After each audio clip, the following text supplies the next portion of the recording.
Zach writes, have you ever watched a movie that made you want to become a better human being? Oh, yeah. Yeah, I've talked about this one before. The first one for me that really stood out to me, that's like, number one, I suck and I want to be better and I want to make the world a better place. Gandhi. Like that, I remember as a kid watching that for the first time, and it was the first movie that really made me realize what power a film can have. Because, I mean, Star Wars, early childhood memory, wowed my imagination, all that kind of stuff. But it was then when I saw Gandhi that I realized movies can change people. I'm changed, yay, you know, whatever. But man, watch that movie again. And like, so that to me will probably always stand as the movie that really makes me feel like I want to be a better person. Anyway, what about you guys? I'd go with role models.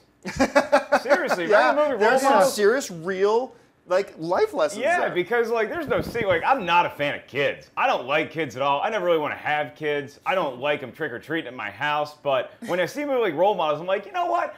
Maybe I should volunteer and be a big brother to somebody. You know, help them out, take them camping or play baseball or whatever you do with kids, something like that. So LARPing. LARPing. Yeah, we can do that. I can teach a kid how great Kiss was in the '70s. That's right. Schnepp, what about you? I was going to say The Elephant Man. I saw it when I was a kid, and it really made me think about how people treat other people, and it made me hyper aware of that. And it emotionally wrecked me, and just like thinking about that question made me think back to that feeling when I was a kid, and when he went to sleep and finally died. I was like, hey, you got to remember to respect other people, no matter who they are, what their opinions are, or what they look like. Awesome example. All right, what's next? Andy Voorhees writes, have you guys heard anything about the Friday the 13th movie coming out in 2015? It was announced last year. If I did...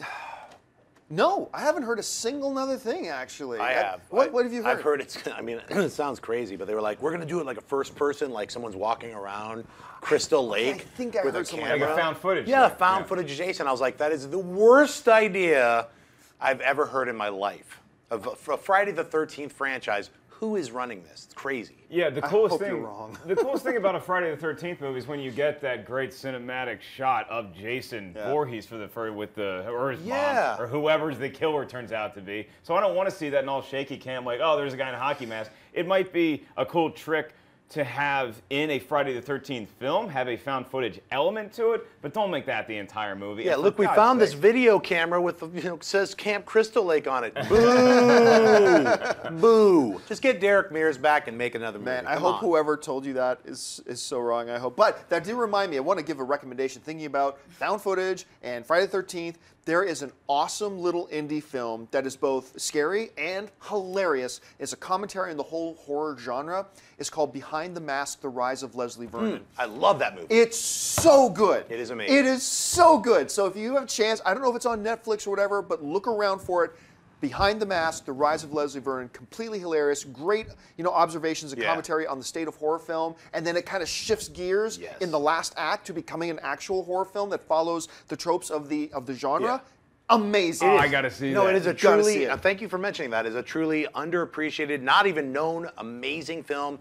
And it's basically the killer making comments on, Freddy and Jason, you gotta do these things. Like, he's aware of all these other legends, and he's trying to make himself a legend. He has a documentary crew following him. It's a world that assumes that Michael and Freddy and Jason are all real. In this world, they're all real, and he's the guy following in this footsteps. It's a documentary crew following this guy because it's his dream to become the next great supernatural serial killer. And what It's tropes to amazing. avoid and what to do and what not to do. It's fantastic. Thanks for mentioning it. I love that film. You got to see it. This All is you guys why I gotta see watch this show. All right, let's take time for 2 more quick ones. All right, Anthony Cope writes, do you think you will see an end of the credits scene in Furious 7 like we saw in 5 and 6, so it leads to Furious 8? Yeah, I have no reason to assume why not. I mean, they did a great one. I think it was the end of 5 was the one where The Rock's in there and Eva Mendes comes walking in, they open it up, and there's Michelle Rodriguez. And it's like, that was a great end credit scene.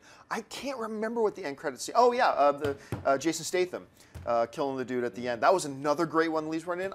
I'm gonna, I mean, I don't know for sure that they will, but I'm gonna guess yes. What do you guys think? Yeah, you remember 2 questions ago when I adopted that kid? I'm gonna bet his entire college fund that there is definitely going to be an end credit scene after Furious 7. They love doing this. This franchise, like what you said, you didn't like the first few films. The last few ones have found out what this is good at, and one of those things is teasing us for the next movie. There's definitely gonna be one. Yeah, I agree. Fast 8, they're gonna like sprinkle a little fun flavor at the end. Why not? They've been doing it the last 2 movies.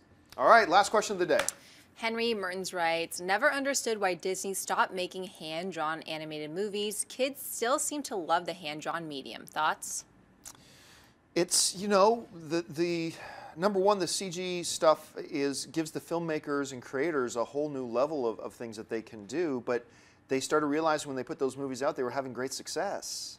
And so I mean, it's kind of understand you go with what's giving you success. I have always believed, and I still believe, that within the next 10 years, we are going to have a renaissance of the traditional hand-drawn 2D animation of sorts. I don't know how long it'll last, but I do believe we're going to have a resurgence of it at some point.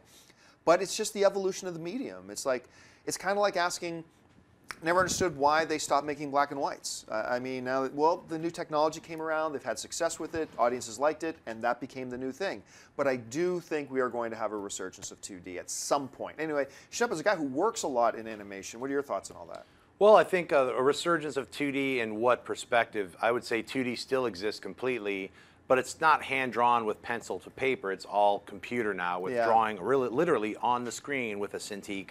And that when that actually came about, when it went off of a tablet and onto the actual screen, animators rejoiced because now you can actually draw with the pressure-sensitive tool, and it feels like you're actually, I mean, nothing replaces pencil. I still draw, you know, when I'm sketching ideas out, I do pencil first, then I go to the computer because there's just a different kind of thing that happens in your brain. I don't know how to really explain it, or within 3 or 4 seconds. So I'm just saying, yeah, you're going to see 2D movies, but they won't be true like whatever you expect.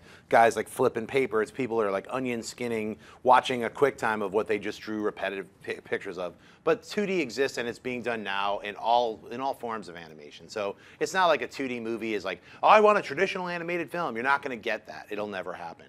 It's just budgetarily. So, but 2D exists. It's only in 3D. So. Mark, do you think we'll see a comeback of the 2D films? I don't see it happening because just from a fan perspective, I think that, little kids might like hand-drawn stuff, but I think that once you get inundated with more Pixar-looking technology, it's hard to go back, and it gets even harder if you're a kid who just wants to see the newest thing. It just doesn't look new anymore, and unfortunately, what makes money is going to dictate what comes out in the theaters, and I just don't think you're going to see a resurgence. That maybe little indie sort of stuff, but you're not going to have that big Disney movie like how the Beauty and the Beast and the Lion King were. I don't think that's going to happen again. Hey everyone, if you liked this video, click that thumbs up button and make sure to subscribe to our AMC Movie News YouTube channel. It's free and helps you stay up to date with all the latest movie news, as well as our daily AMC movie talk show. Also, make sure that you follow us on Facebook and Twitter to stay up to date with all of our special promotions, contests, and prize giveaways.